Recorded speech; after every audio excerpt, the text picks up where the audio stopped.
I used to. I hosted a show called Naked After Dark, which was the after show for Naked and Afraid. Mm-hmm. And when we sat down with the network, they were like, "How you want to make this?" I've watched that show, by the way. That's so funny to know that's you. Like, yeah. Oh, that's really cool. And so when I asked the net, they were like, "How do you want to make this different?" And I was like, "Well, how about whatever the contestants ate, I'll eat, but I'll eat it live on the show." And they were like, "Are you sure you want to do that?" And so the Roach show, I had 3 options of things to eat. And before the show, they made me pick, right? And so I could either pick, the guy brought like this giant blue, and it was like a magical blue, like a Harry Potter blue, almost like the color of like a caterpillar, like this long. The way they're like iridescent. Yeah, and thick, right? And so I go, "Oh, I might eat that." He goes, "Okay." He said, "But just know it's going to explode in your mouth." I said, "What?" And he said, "You're going to bite it and it's going to shoot to the back of your throat." We all know what we're all thinking. You're going to throw up. Right? Come. Yep, exactly. With the obviously the caterpillar was taking those dick pills. Yeah. And so, but it shoots to the back of your throat. And he was like, "It's a lot. It's a lot." It's a big load. And I was like, "Okay." Yeah. So the next was maggots. And maggots I was out on. Yeah. Now I ate them baked, but I wouldn't eat them live because maggots come out of dead things. And so for me, I'm like, eesh. And the third one was cockroach. Yeah. And he said to me, "It's going to be the cleanest thing you'll ever eat." And I was like, "What?" And he said, "Farm raised. They only get organic food." I go, "Yeah, but they're in a cage pissing and shitting all over each other." He goes, "That's the bad part." I'm like, "You fucking." If you can get past that. Yeah. So we clean them up. Right, but toothbrush. Put it right in my mouth. You know what he told me afterwards? He goes, "I forgot to tell you something." I go, "What?" He goes, "I forgot to tell you to chew it up good." I said, "Why?" He said, "Well, because the instinct for people is to bite it once and swallow it, right?" And I said, "Yeah." And he goes, "When you cut a cockroach in half, it lives, right?" I said, "Yeah." And he goes, "Oh my God. So what can happen is that top half, when you swallow it, can still be alive and it can grab onto the side of your throat and stay there." Ooh. I'm going to need a hot dog. Yeah, dude, I was like, you don't want to give me a heads up on that like chew your food real well. I did. I was imagining how I would do it. And I imagined making sure I crushed the head completely. That's what I did. And like held the legs together because I'm a little afraid those legs might be barbed, like the way that grasshoppers' legs can have those little barbs in a row on them. That's awful, man. I whenever I'd watch Survivor or Fear Factor rather, and they would eat that awful shit, that was always my thought. Like, I wouldn't mind them sicking the dogs on me. I've had that done. It's fun when you're in a bite suit and they sick attack dogs on you. It hurts a little, but it's fun. And getting drugged behind horses. I remember that might be the first episode of Fear Factor. But whenever they had to eat those goddamn cave-dwelling spiders, do you remember those things? They look like little land crabs. Yeah. Their front legs do this thing where they're like this. And I was like, no, I can't, because they would eat them quickly and they would be bleeding from the lips because those things are so like horny and barbed. Yeah. Oh yeah. Season 1 of Fear Factor, I rewatched some of that with my wife within the last year because, I just remembered it being entertaining. And it's like wild how disorganized that show is, where it's just like a 28-year-old Joe Rogan. Yeah. And he's just screaming at some accountant from Cincinnati, like, "You can do it, Justin! You can do it, Justin!" And it's just like, you can tell Joe's like, ugh, like getting grossed out by it as well. Sometimes dry heaving. Every time I watched that show as a kid, Joe was a great coach. I remember the dragging behind the horses looked like a cakewalk compared to all of the eating stuff. Like every time they had to like draw lots for something, and it's like you have to jump off of a quick build building we threw up to look like an old saloon into this net, and it's so scary, and you have to eat 3 of your co-host's fingernails, and it's like, do I get to pick? It's like, no, yeah, dude, get me the finger. You know what else I did? I put a leech on my butthole. Is that a treatment for a hemorrhoid? Was it a hemorrhoid treatment? Did he I also did a show for Facebook called Josh Wolf's Wonderful World of Weird. Feels great. And we went to a leech who she, you know, medicinally, she was talked about how leeches are great, right? And she said, you know, if you have a hemorrhoid, this leech will suck it out. And I was like, well, put it on there. It's gonna be funny, right? And she was like, okay. You just happened to have a hemorrhoid at that moment. Oh, just carry on. Tell your story. You know, it's funny. First of all, I had to wear a diaper home because it keeps bleeding. But she asked me, she goes, you want to keep the leech? I'm like, for what? She was like, well, I can't use it again. I'm like, do you think I'm gonna? Do you think I'm just gonna put this leech on my asshole every night before I go to sleep? Sure. Gary the hemorrhoids, tomorrow's blood blister. Let Gary the leech over there. You're never too rich for a free asshole. leech. So, did it help your hemorrhoid? I will tell you this, because I put one on my asshole, but I also put one over my liver, and I had been having some issues as far as my liver and cleanliness. And look, man, I'd also been taking some natural stuff. So was it the leech? Was it the stuff I was taking? But I got better. Yeah, so it wasn't the leech. Well, explain to me you said you were having some issues with your liver and cleanliness, and I don't know what the fuck you're talking about. So I had some toxins built up in my liver, and I needed to flush them out. What was the first sign of toxins in the liver? Ooh, there's a bunch, but discoloration of my skin, and my eyeballs. I was a little yellow. Oh no, jaundice. And that's serious. Yeah, the leech. Look, man, like I said, I'm up for whatever. If you think it helps, you know, let's give it to you. You think leech on my butthole helps? Put it on there. Let's see what happens. The most unbelievable part about that is that you found a magic leech that fixes cirrhosis of the liver or something, and you said, no, I don't want to keep it. Well, you know, you could be charging $30,000 a fucking pop for that thing. I kept the butthole leech just because I felt like we knew each other so well. You know what I mean? Like you already were sucking on my butthole for 30 minutes, so I should probably take you home. You'd keep the liver leech. You can have the butthole leech. I'd have never. I wouldn't have agreed to the butthole leech from the get go, if I'm being honest. But I guess if I were really worried about my liver and medical science had been exhausted, I would go to still wouldn't go to leeches. Your liver's right in the middle, right? Like under the sternum, like right in the middle. The side over here, right? It's on the side. You can. Which side? Right side? Left side? Right side. Right side. Okay. So, but here's the thing, Kyle. Like, I'm not anti doctors either. I'm open to, if I have an ailment and you think you have something that can fix it, I may not do it, but I'm open to listening. I will listen to all that shit because I will tell you this, as I've gotten older, I've leaned way more Eastern medicine than I have Western. Like, look, dude, if I get cancer, I know I'm getting chemo and all that stuff, but I really believe that Western medicine has too many Band-Aids and not enough cures. Right, I want to know why it's happening. Like I don't want you to just fix it for the next 2 weeks. Fixing. Yeah. That's a fair thing. Where it's like, oh, you're having a lot of pain in your knees. Well, I don't want to tell you to lose 280 pounds. Here's Vicodin. That's right. That's right. So now you can walk on your knee and destroy it even more, pulverize it like you're Fred Flintstone, just destroying it at the quarry. And you won't know until you need even more Vicodin. And then you need more Vicodin. Oh, speaking of that, did you see that thing I linked where my friend got Wings of Redemption's Times article framed? It costs $200.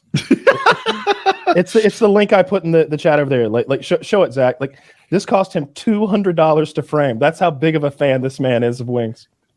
Look how nice the frame is. That dude, my diplomas are framed like at that level. It's got matting around it. Yeah, that's matted. Really good. Yo, he didn't go to Rite Aid and get a frame. No, it's literally like a $200 frame job. Like it's professional For Wings, this article.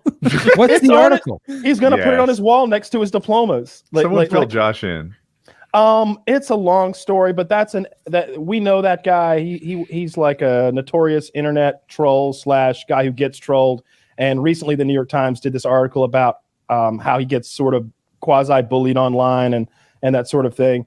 And it's kind of a big inside joke, but this guy's gotten that framed. I guess that's the long and the short of it. If he's a troll, I don't feel bad for him at all. Well, I'm not going to go into the story. People don't want to hear me tell you the Wings Redemption story. Plus, I couldn't squeeze it into this 3-hour show. There's that we've two got sides here. of this story, though. He can be a little grumpy towards his fans, and his fans can hit it right back. And you wonder if the punishment's worth the crime on both sides. What was there a punishment? I guess I missed what happened. Okay, so like they are taking Wings and acting like he's the Uvalde shooter, or he's the he's in Ukraine, or he's a journalist that just died in this thing. Every time there's a major event, they say that he's behind it, or they use his image.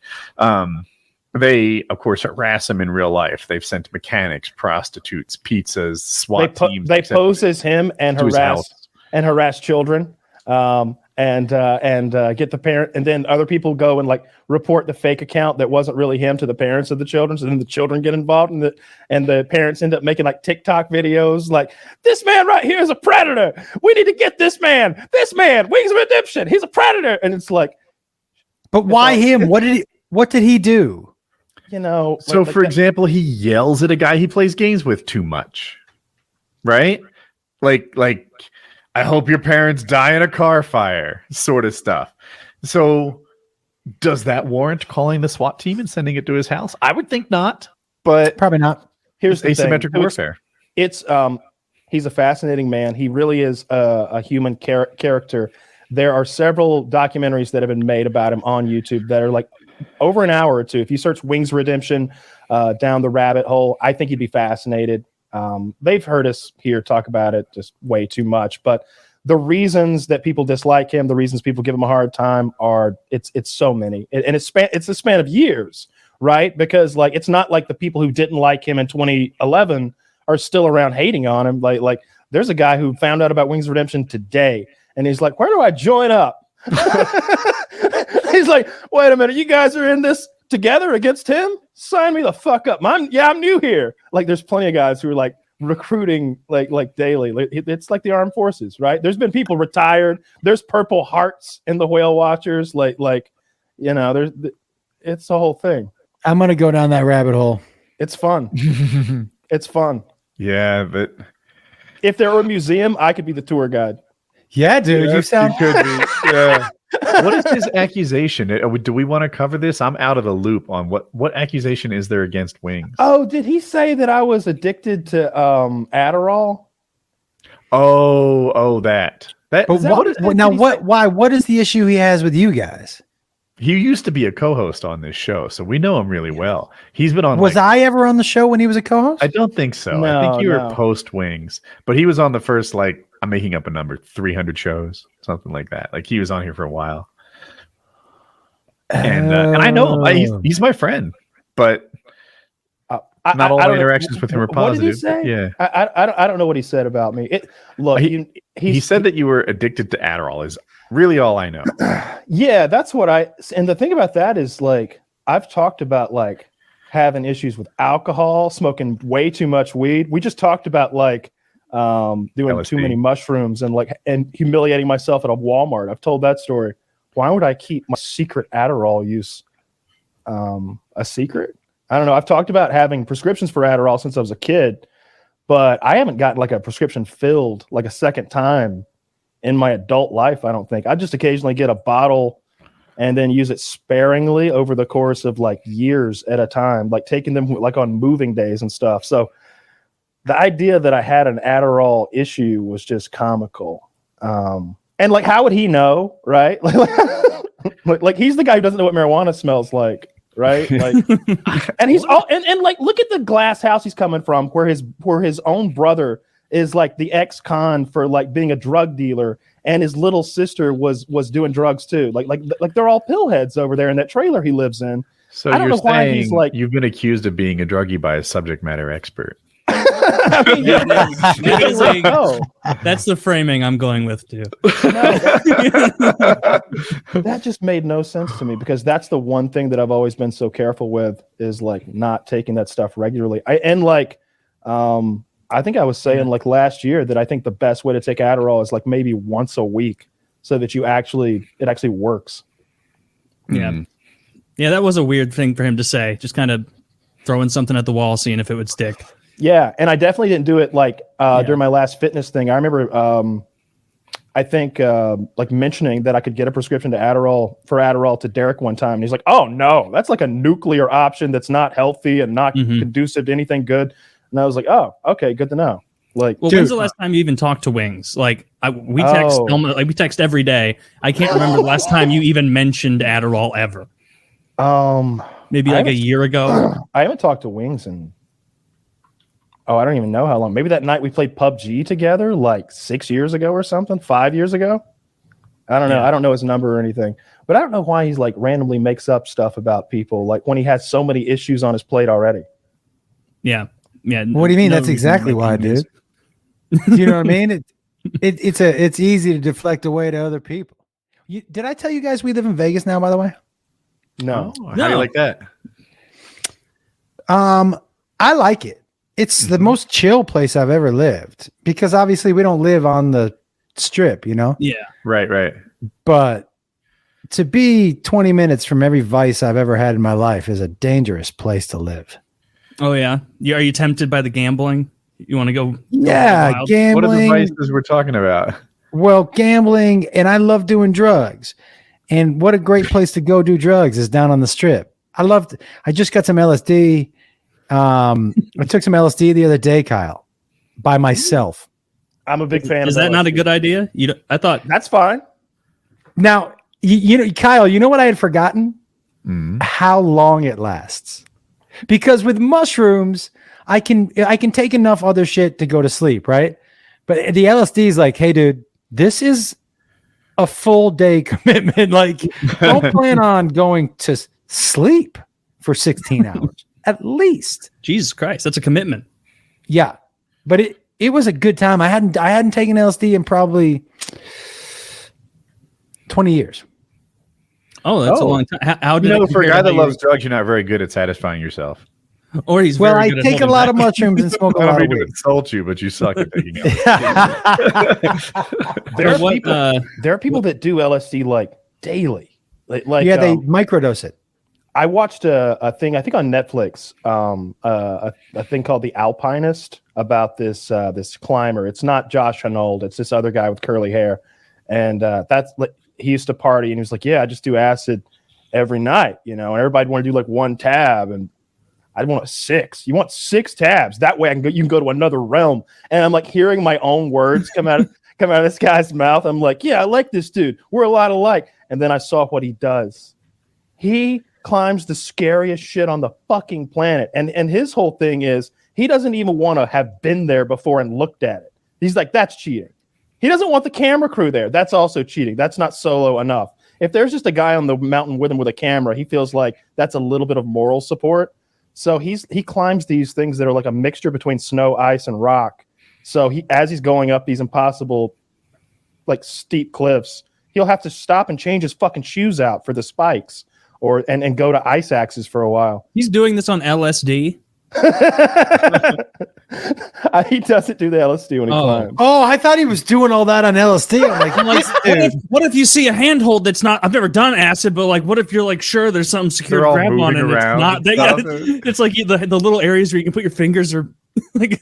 Exactly. I felt uncoordinated when on acid as well. Like not to the point where like I'm not stumbling and falling down the ground or anything, but I shouldn't be climbing mountains, dude. No, Kyle, when you said. Yeah, he likes to never have seen it before. I'm like, yeah, if he takes acid, he's not going to recognize it. Like, there's no. That's why I thought you meant he was taking acid. No, I was just kind of like giving a window into his personality. Like he was like wild as fuck, like with the stuff he does. But no, I like acid a lot. I think everybody should try it because it's not a scary experience. It's and that's what I thought it was going to be. I was like intimidated by it because it sounds like a real drug, and. It was just kind of like, oh, look at that. I have a question wiggly about LSD, right? So my friend took ayahuasca, which I guess is in the psychedelic sort of mushroom family. And it did 2 things for him. One, it made him think that his thoughts were all profound and correct. Like they didn't have to survive the scrutiny of reevaluation that a sober person's thoughts do. Also, it has something called neuroplasticity, which is to say that he's sort of influenceable for the next couple of days too, right? That was the thing that he did. Do mushrooms do that? Does LSD do that? Do any of them make you think that your thoughts are like, aha, I figured it out? This is well, I can only speak for me and Kyle. Look, mushrooms, especially lately, I'll take mushrooms by myself, get into my bed, pull the covers over my head, and try to solve issues about myself. And I find that I open doors and I look for solutions that I wouldn't normally look for sober. Like my brain is taking me down. So, and I don't know if I always feel like I'm right, but I always feel the next day calmer and better. And happier and more well-adjusted. Like I feel like when I want to have a therapy session on mushrooms, it's like the most honest therapy session I've ever had. And I end up finding things that I would have never about myself. You know, one thing I found, ready for this? Okay. So I used to have kind of big ups and downs emotionally, right? And one night I was having a bad day, and I was like, "Fuck it, I'm going to leave the planet tonight. Listen, okay. I just need to go somewhere else." I'm trying to. Right? I took these mushrooms, Woody, dose. And about 2 hours in, I was having such a good time by myself, and then my brain kind of tapped me on the shoulder and was like, "Hey, man, guess what? This is the same brain you had earlier in the day." When you were calling yourself a piece of shit and that you didn't deserve anything and that what a fucking asshole you are. Same brain. You have the power to not feel this way by yourself. Your brain can do that. Like it was a conversation I had with myself. Like, I don't need this drug to feel good. It's the same brain. So if the brain can function like that with the drug, it can function like that without it. So for me, that was the biggest realization. And anytime, dude, for real, now, when I start to fucking hear myself bad talk myself or feel bad about myself, I just say, yo, I choose not to feel this way right now. This is not how I want to feel. This is not how I want to talk about myself. And the mushrooms, I want to say it, but I do credit that mushroom turning the mirror back on myself, which is what it does. Sure. You know, and so that's the best answer I can give you to that. What was your dosage? I was probably that night, probably at like 3.5 grams. Okay. Not crazy, not like a full hero's journey, but enough to do some damage, you know? Was this a pretty... Yeah. I've only done mushrooms twice, or actually maybe 3 times. And the first 2 times I didn't take enough. And then the third time I took way too much and had a really bad experience. So I'm not a fan of mushrooms. All right, let me jump in. I've taken mushrooms twice. Okay. Both times, I forget the dosage, but it was the 1 or 1.5 grams, which is a mild dose. One time it did so nothing, I'm not convinced I took mushrooms. I might have taken oregano or something. Like, I can't explain to you how nothing it was. I think maybe Italian blend. They were shiitake mushrooms or something that I took. The other time, though, I had a really good experience. I was a campfire environment, and I felt really good about the guys I was with. Things were funnier that would have otherwise been like mildly funny. And I didn't take a self-evaluation trip like Josh did, although I'm interested in it. I'm in kind of a fucking funk that I'm not happy with it. Every fucking winter, I get this like sort of cabin fever, like, you know, what do they call it? The seasonal seasonal affect disorder, right? So that's every winter. It's fucking June 22nd. Snap out of it. I was about to say, right? It is like the middle of summer. You're halfway. This is the longest day of the year, and I'm like, oh man, you're as far away from winter as you will ever be. It's man. all downhill from here. Yeah, every day now is closer to winter. So, and I'm just like, how do I fucking snap out of this? I'm not. I was telling you before you joined the show.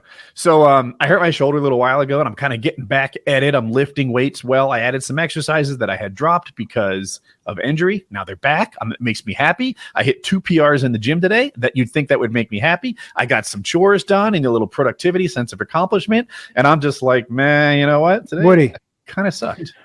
How do you feel about microdosing? I feel fucking open to anything at this point. I don't want SSRIs, and I'm scared of I was going to benzos. suggest carpentry projects, but yeah, let's microdose instead.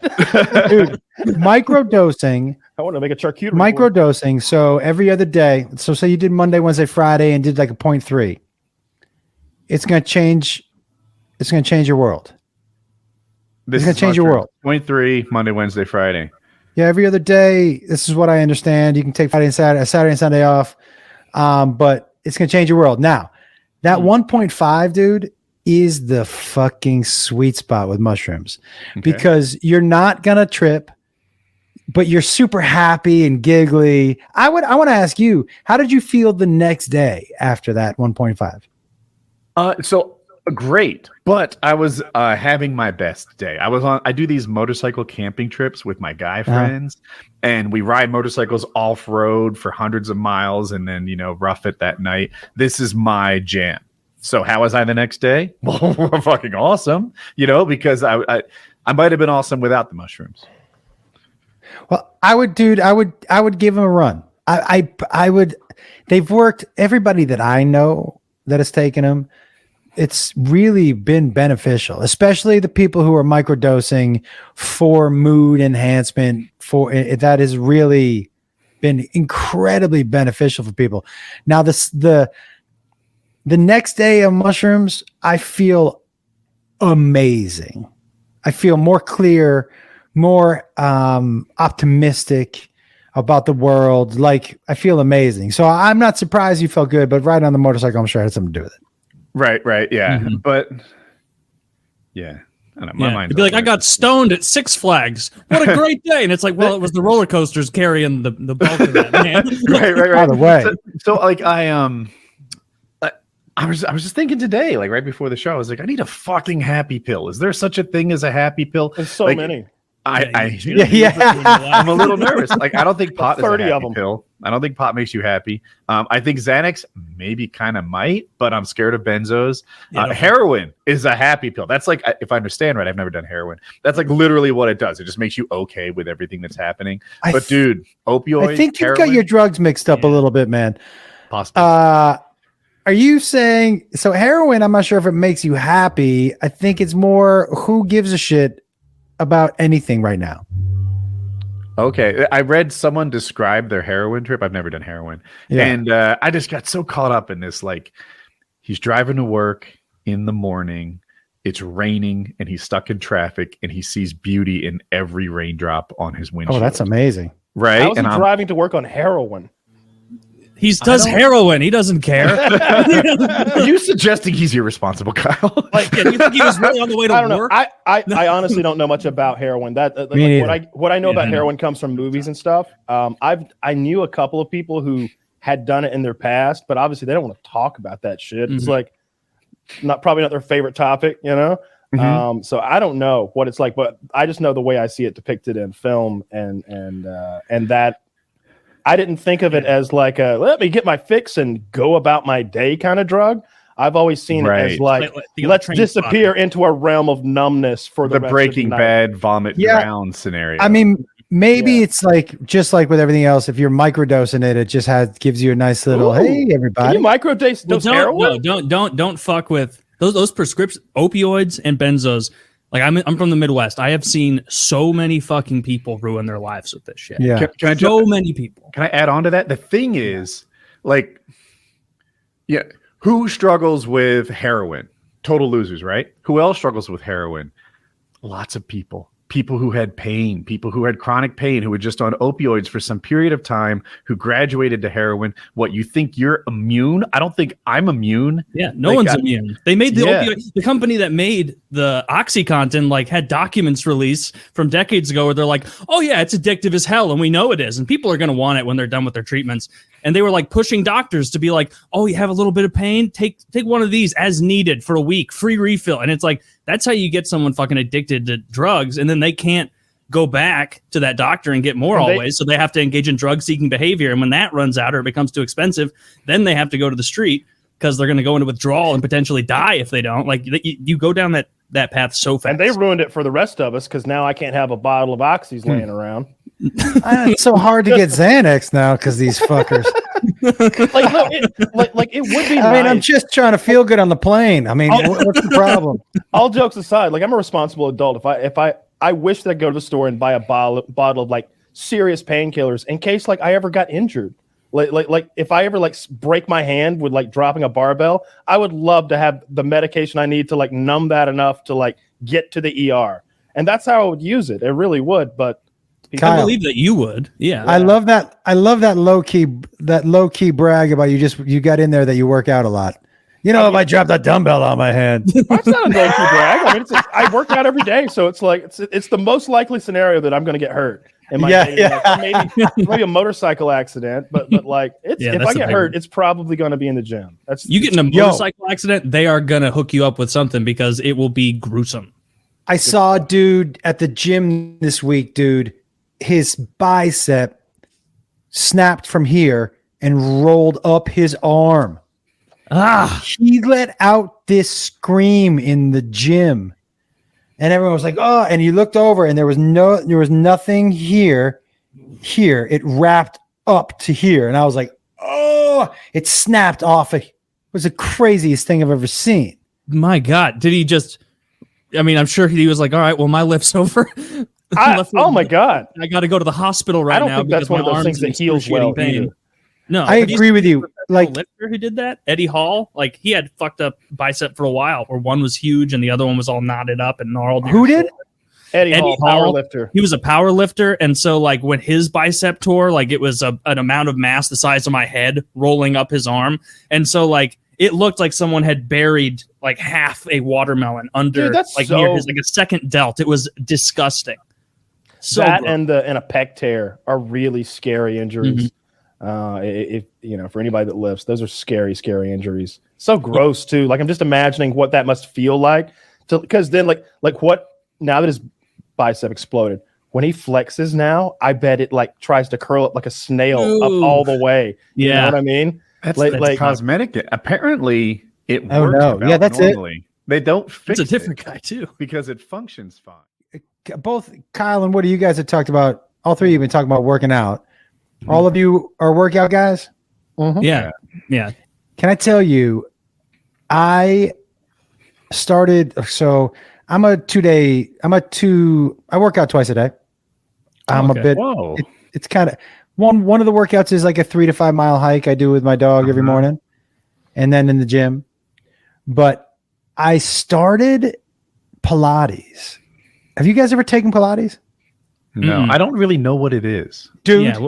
How's it different than yoga? My body has never felt better in my life.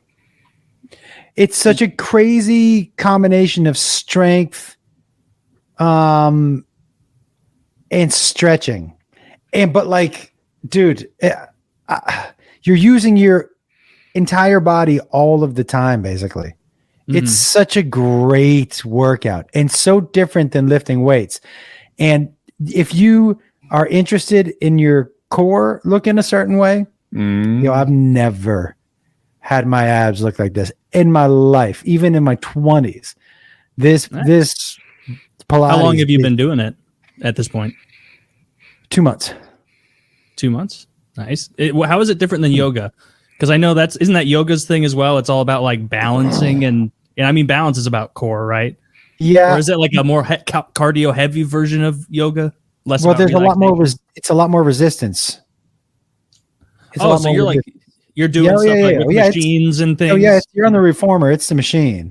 It's It's crazy. And look, I've always been, my addiction has always kind of fallen back into working out, right? Whenever I've jumped off everything else. So I've tried everything. I've done a little bit of everything throughout my life. This is like, I feel aches and pains not there. Like those parts of my bodies that I could never quite target with the weights. This, like the sides feeling stronger in your core. And you know what it does? And this is the best way I can describe to you guys. You ever get to a weight where you feel like my muscles can handle this, but my arms are shaking, or it feels like the stabilizing muscles that are needed to lift big weights. Pilates hits all the time because it's constant resistance. So you're always engaged. I still don't know what it is. Is it something you went to a gym and did a classroom environment with like you and a bunch of other people? I go to something. I'm on a reformer. It's called the reformer machine. Have you seen the machine? I just linked the reformer machine. Hopefully that's the right one. Zach, can you pull that up? So you hop on the reformer machine, man. It looks like a rowing machine. Torture machine. Yeah, it looks like a rowing machine. I see. It's a rowing machine basically, but it has other attachments. It's a rowing machine, except it'll. That's not it. Okay, is that not it? That's not what I look like when I'm. Really? You're not a hot woman. That's how I'm picturing you. Really not what I look like, but that's. It's kind of that. It's kind of that. Not really, but. Well, that's what they call the reformer machine. Damn, she's working out. Yeah, dude. So all of this, I'm like flexible in a way now that I've never been, but the flexibility isn't a yoga flexibility because it's resistance also. So there's a lot of strength in there. My hips are stronger than ever been. I can deadlift more now than I've ever been able to because of the muscles around the muscles that I use in the smaller that I usually use to deadlift are so much stronger than now.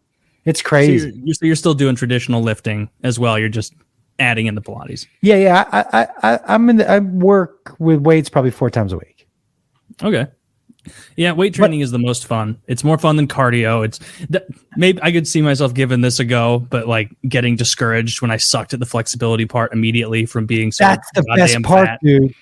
That's what kept me fucking coming back. I don't know about you, but when I can't do something, I need to show up tomorrow until I can figure out how to do it. And so this never is try again. Yeah, dude. Or never try again. I'm like that. But like this is like what I did with piano. If you have guitar. Did you try that? Did you try to learn to play piano? Yeah, my mom made me, and she just lost hope after like 2 years of me not like just straight up refusing to practice. You don't still have the piano, do you? Because we could swap broken hobbies. No, I do not. I'm not going to pick up guitar either. That would be great if you had a piano that you were never. We'd just swap them over. Shucks. Well, and you both never do something different. Nope. I don't know, the flexibility Pilates. You kind of get my mind spinning. I wonder if I'd like it. So you do it at home? You should try a class. A class. So I should go to a gym and figure out if I like it. So I would go honestly to a private instructor first, especially on the reformer, so you know what the fuck to do. Right? Okay. They get you the right, poses, how to do everything. I would do 1 or 2 in there. And then I would hit a class, man. And like I said, my posture, like when I walk down the street. You wear a shirt like that and basketball shorts and CrossFit sneakers? Like, is that about right? That's what I'd show up. I mean, you're going to take your sneakers off, but yeah. Leotard. Okay. Leotard would be great. Make sure just one nut is hanging out on either side. Yeah. Like a handlebar mustache. What am I, a rookie? You got a wet spot on the front from seeing everyone else in the class. You don't understand. I take 9 pills a day. I'm constantly I'm brimming. I'm brimming with pills. I'm full of compounds right now. Making up my prostate nuts work overtime. My penis always has like a head of foam on it, like a beer. Yeah. I think that's an STD though. Probably. But yeah, give it a try, man. I would love to know what you think. Yeah, I'm tempted because it's like so I've been lifting for a couple years now, like hard. Years more than that, where I like quit now and then, or I had periods where I just did like lots of push-ups and pull-ups. But as far as like a good push-pull legs routine, for a couple years now, I've been on it. And sometimes I feel like I'm really good in those movements, and the stabilizing muscles around it need to get a little more action. So you're winning me over. This will make your body feel a way it's never felt before. That's all I'm gonna say. Oh yeah. No reason not to try. So make like you feel a way that you've never felt before. Like, yeah, I mean, like someone could rip my fingernails out and claim that. Like, that's true. I'm not saying it's good or bad. I'm just gonna say you're gonna feel different. That's my right. mind's open. So Pilates is like prostate stuff. By the way, this is the second time you've brought up fingernails. Is that something that you like? Is that one of your? Have you ever eaten somebody else's fingernails? Is that a? No, only the ones that I take in battle. Yeah, Kyle's got a bunch of them on a necklace. That's my first move. He clips his fingernails.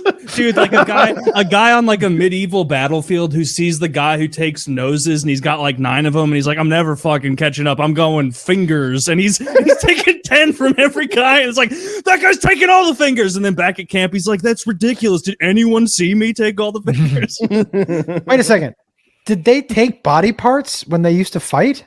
Yeah, they would take trophies. Yeah. Like the Vikings used to make like ear helmets and stuff to They show like, still hey, do. look Today at they us. do. Hey, Britons and monks, we're coming for you, and look at all the ears of Englishmen we're wearing. Yeah, can you hear me? Like that, like threatening them. Yeah. I don't think they did the last part, but like they might have. They definitely did. Jokes were around back then. No yeah, they definitely did that. They definitely. I guarantee you. You think Tarantino made that shit up? No, I guarantee people have been cutting others' ears off and going hello, hello into that cut off ear for thousands of years. Do you think Reservoir Dogs? Kyle, do you think like there were practical jokers back then and they were like, hey, I'm gonna cut off this dude's face and wear it to dinner? Like, do you know what I mean, maybe not the whole face, but I'm just saying somebody made that little gag that was like, I'm Steve-O, and this is Unleash a Plague of Frogs in Egypt. And then he just does that. That's what the whole Bible is just pranks. The side ones where you go like this and you. I will say I was having a hard time not laughing at Josh about that nonsense that the Pilates. Yeah, like come on. No, Pilates is fine. It depends on what your goals are. Yeah, that whole machine he wanted to be yanking on and stuff with the water thing and look, come on. Yeah, I mean, stretch. Come on. Youngest looking 52-year-old I've ever seen in my life. Oh, the Pilates did that he started like last month. How long has he been doing Pilates? No, it seems like it's the fucking drugs. I actually, so I was telling my friend that he was our guest tonight. I was kind of excited, and I Googled him, and he has shirtless pictures on the internet, and it's like, fuck, he's fit. He looks good. He's Pilates is a. Isn't it a girl? Isn't it like girl fitness? Like that's I really okay. I do think that. Having said that, I like a lot of girl shit. So yeah, pussy. I don't know. Like I guess I was just thinking they're fucking shoes. Every time I'm in like the girl section of REI, this is my jam. Whoa, are those Taylor Swift Velcros? I guess I just don't know anything about Pilates. It seems real fucking stupid to me. Even like why can't you're making an ass of yourself. I still don't know what they are. I try to get people to explain it. Oh, he couldn't even explain it. It's like you asked him what a producer does. He was like, "Well, well, show that weird machine with someone doing a scorpion tail with a pulley on their foot." Yeah, that's Pilates. Well, but not really though. And it's like, what the fuck do you do, bro? So it's like asked really me what difficult jiu-jitsu stretching? was, I could tell you in a heartbeat. Like I could lay it out for you. Yeah, it's a kind of fighting. I've actually and you kept asking, do you go to a class or are there people? Is there an instructor? It just go with the flow, bruh. And it's like, what is Pilates? You're thinking Ferrari, and you should be thinking Lamborghini. There's my problem. You're thinking yoga, you gotta think Pilates. I remembered the stupid treadmill like mom thing I was going to say. When I was like 15, I was playing 16 years old. I was playing so much competitive hockey. I was active every single day. And when I was home, like I was like, wasn't like sitting playing video games very much. I was playing COD 4 a little bit. It had just come out in 2007 when I was 16, but not that much. Mostly I was very active. And my mom, and to a lesser extent, my dad, made me feel like I was a little like fat that summer. And we're like, we're going to make you go on the treadmill every day for like a certain amount of time. And it was like I'm going to fucking like hockey practice all the time. Like I was incredibly active probably the most like activity I could have ever done in my life. I was constantly doing it from like 15 to 18. I was in great shape. And I remember I would go in the basement where the treadmill was, and the first couple of days, like I ran and did it, and I like leave, and my mom would be like, "How much did you run?" And I'd like say the amount, like distance or whatever. And so like after the first few days, I'm like, this is fucking bullshit. Like I'm so active all the time. And so what I would do, I would go in there, I'd bring a bottle of water, and I would turn on the treadmill as fast as it would go, and I would turn on the TV to something, and I would stand on the sides of the treadmill as the distance was going by. And then before I went out, I'd pour some on my head, on my shirt, and go out and be like, man, what a run, mom and dad. And so I did that. And they like, by the end of the summer, were like, we could tell a difference. And it's like, yeah, that's the fucking 3 hockey teams I'm on right now. That's definitely not, that's the 3-on-3. If Woody knows, like, hockey, 3-on-3. Sure. That's where you segment the ice, Kyle. You imagine the full facing you. That's the rink. My hands, like kind of the rink facing you flat side up. There's a line here and here that segments that rink into 3 portions there and there. And so you can have 3 games going laterally, horizontally on the ice, and it's 3-on-3. And there's still 2 goalies and everything. And what it means is that goalies get absolutely shelled. In a 3-on-3 game, I had 122 saves once. Because that's how exhausting it is. Because it's like, oh, they got the puck and they're shooting. And I was doing that constantly. I was like leaving so sweaty. And like, it's only now that I'm saying all this out loud. 30 feet apart. Yeah, like exactly. It's like, get it, shoot that way, get it, shoot that way. And there's no hitting for the players because there's no boards on one side. And so like, they're just loosey-goosey passing, setting up plays. And it's just like a training regimen for goalies. And I was doing that fucking constantly at the time. And so like looking back now, I'm realizing like, yeah, that was absolute bullshit. I was in tremendous shape when I was in my mid-teens playing so much hockey. That was fucked up of them to make me think I was so fat I had to run on a treadmill. I thought I won the skating competitions with my team. I was the best skater on the team. It's often said the goalie's the best skater on the team. When they would, get punished and be like, hey, good Taylor, you're part of the team too. We're skating, bag skating. Obviously, going forward, I was not good compared to the players because we're going forward. Going backward as a goalie, that's my fucking jam. I know the exact crescents to cut. Like I was great at that, and like that was such trash. I'm going to talk to my mom in heaven about that, and my dad next time I see him. That was bullshit. I was not that fat. Explain to your mom that even if you were getting chubby, that the treadmill is not really where it's at. The kitchen is. His mom. Yes. You're responsible for this. If you want me to cut weight, that's done in the kitchen, not the gym.